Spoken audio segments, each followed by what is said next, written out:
Hola, soy JP Martínez de el podcast de Romanos 1:16. Muchas gracias por estar conectado una vez más con nosotros en el programa consentido de todos los latinoamericanos que aman la infalible, suficiente e inerrante palabra de Dios. Únete el día de hoy como patrocinador y accede a contenido exclusivo en www.patreon.com/jpaulomartinez. Disfruta del siguiente episodio que hemos preparado especialmente para ti.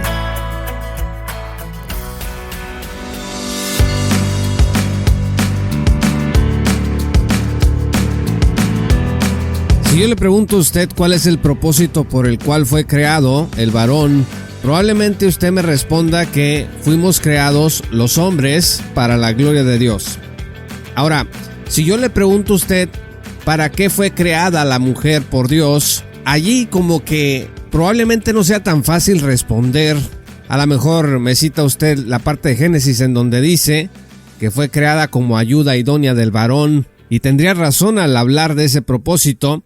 Sin embargo, no es el único propósito por el cual Dios creó a las mujeres. Y es que hace unas semanas atrás compartía yo un tweet en nuestra cuenta de Twitter como @jpmartinezblog. Así estamos en todas las redes sociales como jpmartinezblog. Pues les decía allí en ese tweet que las mujeres no fueron creadas para ser gobernadas por un varón. Y esto desató una pequeña polémica. Y hay gente que me escribió enojada, diciéndome pues que no estuviera promoviendo el desorden dentro de la iglesia, que me pusiera a estudiar más la Biblia. Uno me dijo, deja de hacer que la gente peque. Categóricamente varios defendieron que las mujeres vienen al mundo a obedecer a los varones. O sea, si usted es mujer y me está escuchando, Dios la hizo para que usted obedezca a los hombres. Y se remitieron a la enseñanza bíblica sobre la sumisión de la mujer en el matrimonio. Un crítico incluso me comparó con el movimiento gay y también con el comunismo. Es una verdadera tristeza. Yo me lamento porque tenemos un criterio tan estrecho para pensar en ocasiones que por eso estamos muy sectarizados. Yo soy un complementarista, me considero un complementarista, pero también reconozco que dentro del complementarismo hay un sectarismo talibanesco. La prontitud con la que varios varones tuiteros defendieron su derecho divino a imponer sus leyes sobre las mujeres, les confieso, pues a mí me puso bastante emotivo. Sin embargo, pues a la fecha no he conocido a ningún padre de familia cristiano que lo primero que le haya enseñado a su hija haya sido, hija, tú fuiste creada para obedecer a un varón. Porque no solamente esto no es bíblico, discúlpeme, sino que además es falaz. De hecho, conozco muchos hombres que tienen bajo amenaza a cualquier varón que se atreva a pretender gobernar a sus hijas. En primer lugar, no todas las mujeres están casadas o se casarán. Y yo le pregunto a usted, ¿estas mujeres no están cumpliendo el propósito para el cual fueron creadas? Pero además, las que están casadas de ninguna manera están obligadas a someterse incondicionalmente a sus esposos. Eso, pues yo no sé de dónde lo sacaron. Vea usted lo que dice Hechos 5, versículo 29. Pero Pedro y los apóstoles respondieron, ¿debemos obedecer a Dios en vez de obedecer a los hombres? Por supuesto que no, estimados amigos. Todas las mujeres que están dentro de un matrimonio, cuando son cristianas y estudian sus Biblias, saben que no están sujetas a una obediencia perfecta o incondicional, porque los maridos pueden exigir situaciones que comprometan la santidad de sus esposas. Y en segundo lugar, la Biblia claramente indica cuáles son los propósitos para los que Dios creó a la mujer y la recreó en Cristo. Y aquí les quiero mencionar en este programa 9 propósitos para los cuales Dios creó a la mujer. Entre ellos, por supuesto, vamos a mencionar el asunto de la sumisión en el matrimonio, que dijimos ya no es incondicional. En primer lugar, si usted es mujer, usted fue creada para la gloria de Dios.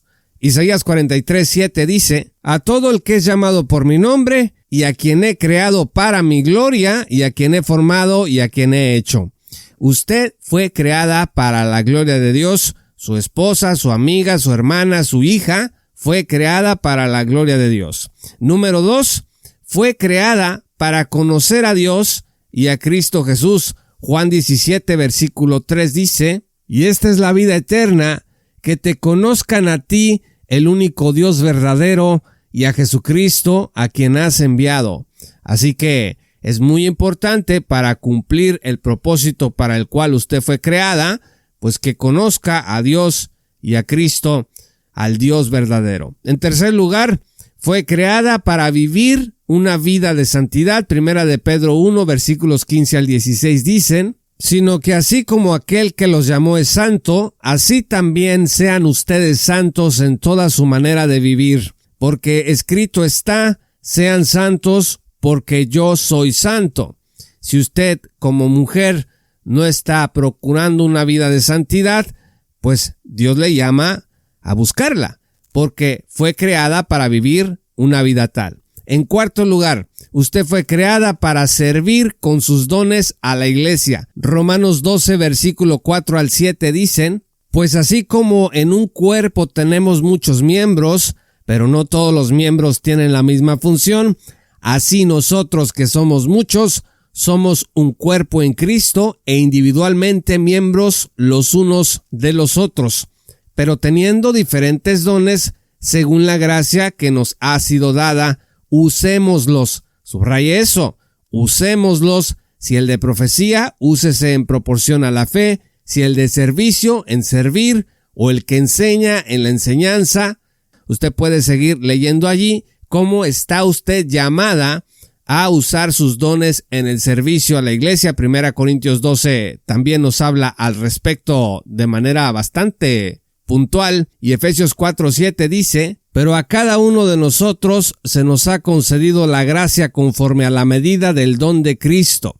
A cada uno de nosotros, no nada más a los varones de las congregaciones. Ahora, aquí pues surge la pregunta, bueno, pero las mujeres pueden ser pastoras.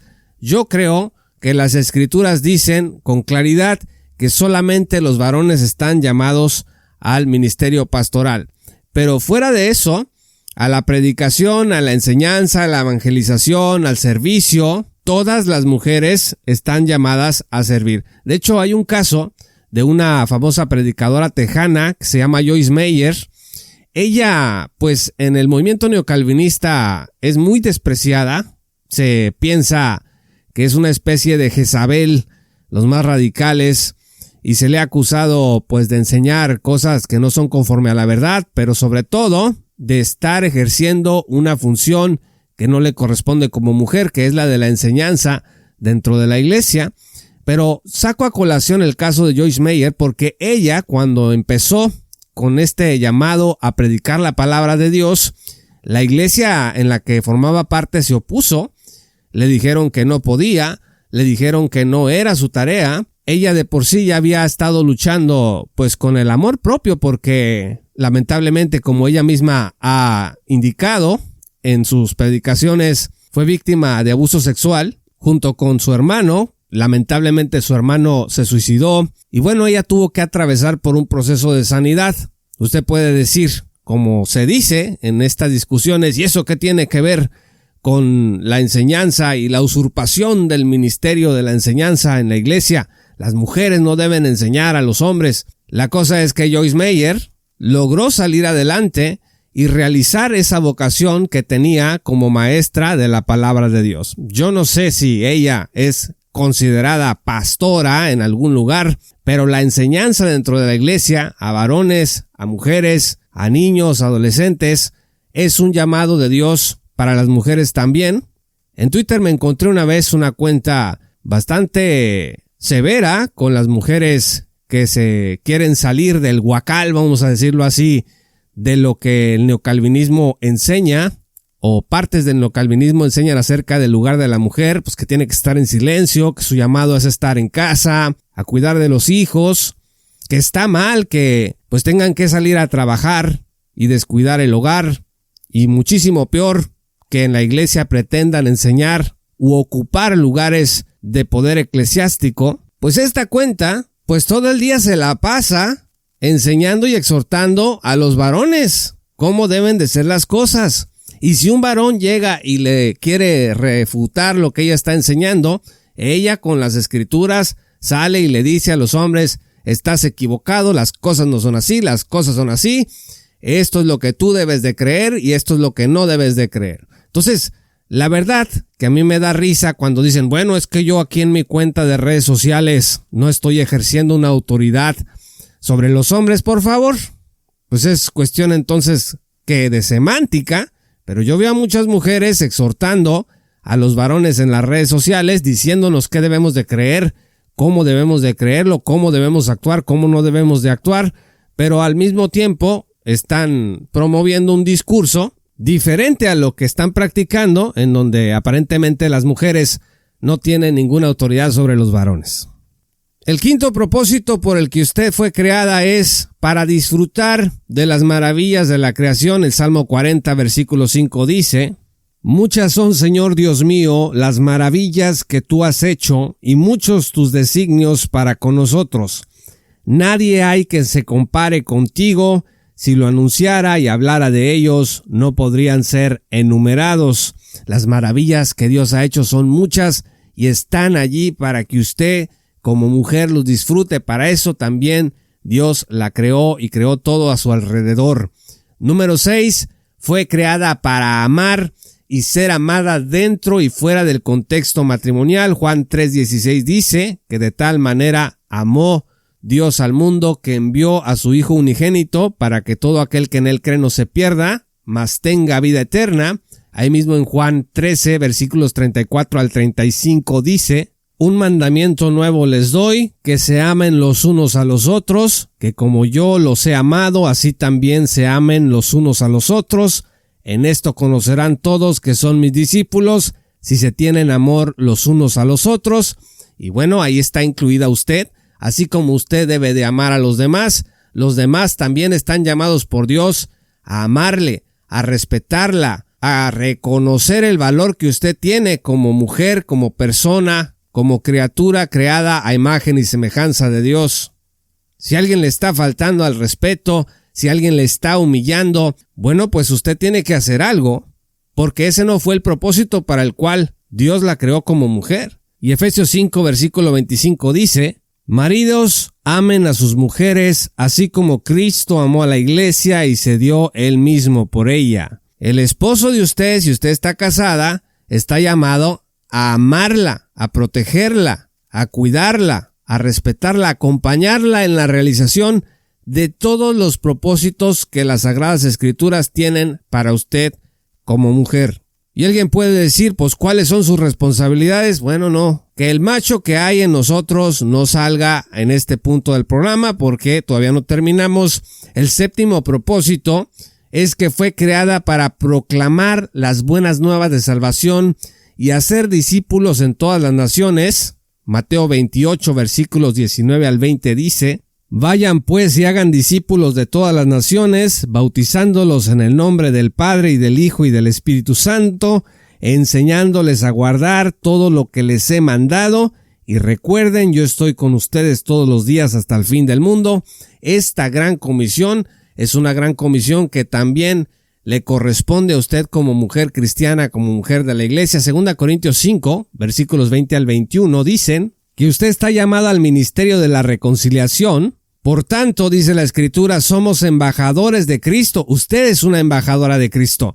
Como si Dios rogara por medio de nosotros, en nombre de Cristo les rogamos, reconcíliese con Dios. Al que no conoció pecado, lo hizo pecado por nosotros para que fuéramos hechos justicia de Dios en él. El octavo propósito, que es probablemente el que le gusta más, o el único que quieren reconocer dentro del sectarismo talibanesco de nuestra tradición complementarista, pues en el contexto matrimonial, subrayo, en el contexto matrimonial, fue creada usted para ser ayuda idónea de su esposo y recibir de él provisión, guía y protección. Efesios 5, 22 al 31 dicen: las mujeres estén sometidas a sus propios maridos como al Señor, porque el marido es cabeza de la mujer, así como Cristo es cabeza de la iglesia, siendo él mismo el Salvador del cuerpo. Pero así como la iglesia está sujeta a Cristo, también las mujeres deben estarlo a sus maridos en todo. Definitivamente, usted fue creada dentro del matrimonio para ser ayuda de su marido, para someterse en amor a la autoridad que Cristo ha puesto dentro del matrimonio, por supuesto, entendiendo esta reciprocidad, cuando el marido está igualmente llamado a cuidar, a respetar, a procurar que esta sumisión de la mujer no sea un infierno, sino sea un verdadero placer y un verdadero gusto, que a usted, si usted es varón y me está escuchando, su esposa le sirva con gusto, le sirva con alegría, se someta con alegría a la autoridad que Dios le ha dado a usted dentro de su hogar. Y número 9, fue creada para recibir de Dios las peticiones de su corazón. El Salmo 37, versículo 4 dice: pon tu delicia en el Señor y Él te dará las peticiones de tu corazón. ¿Tiene usted como mujer proyectos? ¿Quiere iniciar una carrera, un negocio como la mujer de Proverbios 31, que hacía sus negocios? Deleítese en el Señor y Él le concederá las peticiones de su corazón conforme a su buena voluntad. Así que, pues ni más ni menos, podemos ahora darnos cuenta que los propósitos de Dios para las mujeres, pues es más de uno. No se reduce de ninguna manera a la sumisión de la mujer al varón dentro del matrimonio. Entonces, aquel reduccionismo vocacional sectario talibanesco que proclama que la mujer fue creada para obedecer al varón, pues no está considerando la enseñanza de las Escrituras en su conjunto. Nomás está remitiendo a aquello que le reporta un beneficio inmediato a los varones cristianos, que es que el servicio, la sumisión y el poder que consideran pues que es su derecho divino sobre las mujeres, y lo digo en plural porque hay muchos varones dentro de las iglesias que no nada más esperan la sumisión de su esposa en el matrimonio, sino que esperan que todas las mujeres de la congregación se les sometan de la misma manera. Por eso hay tantos problemas de abusos dentro de las iglesias, porque no entendemos que las dinámicas del poder pues no son las dinámicas de Dios. No es extraño tampoco que después de educar a nuestras niñas y niños jerárquicamente, o sea, usted es niña, usted va abajo, usted es niño, usted está por encima, pues no es extraño que los abusos en las iglesias no dejen de aparecer. La niña aprende que debe de obedecer al varón en silencio y que sus anhelos, que sus deseos se deben sacrificar a los pies de un varón si es que quiere agradar a Dios, mientras que el niño se le dice que es su deber dominarla y hacer con ella lo que considere que es lo mejor, entre comillas, la voluntad de Dios según su visión del mundo. Esto, estimados amigos, es un cultivo para relaciones tóxicas que multiplican frustraciones, peleas y abusos, porque en su arte de desgobierno, porque eso es un desgobierno, muchos varones que ni siquiera se conocen bien a sí mismos, pues andan atropellando la personalidad de las mujeres y les impiden aparecer. Y al final estos varones se van a sentir muy mal consigo mismos por traicionar su machismo espiritualizado, si es que no son capaces de dominar como les enseñaron que deben hacerlo a las mujeres, pero además van a ser una vergüenza para la iglesia. Se van a considerar, soy una vergüenza para la iglesia porque no soy capaz de hacer sentir mi dominio sobre mi mujer, sobre las mujeres en la iglesia. Espero, estimados amigos, que este programa sirva para tener una visión más amplia acerca de lo que las Sagradas Escrituras nos dicen sobre los propósitos por los cuales las mujeres fueron creadas. Y gloria a Dios por las mujeres dentro y fuera de nuestras congregaciones. Muchas gracias, estimados amigos y patrocinadores, por escuchar este programa. Yo soy JP Martínez del podcast de Romanos 1:16. Únete el día de hoy en www.patreon.com/J. Pablo Martínez y apóyanos. Además de acceder a contenido exclusivo, vas a estar hombro con nosotros en esta tarea de divulgación bíblica y teológica para la gloria de Dios en el mundo de habla hispana. Muchas gracias y que el Señor los bendiga hasta que volvamos a encontrarnos. Esto fue Romanos 1:16 con Juan Pablo Martínez Menchaca. Únete como patrocinador y apoya la sana divulgación bíblica y teológica en América Latina. Búsquenos y síguenos en nuestro sitio web oficial, redes sociales y otras. Romanos 1:16. Todos los derechos quedan reservados.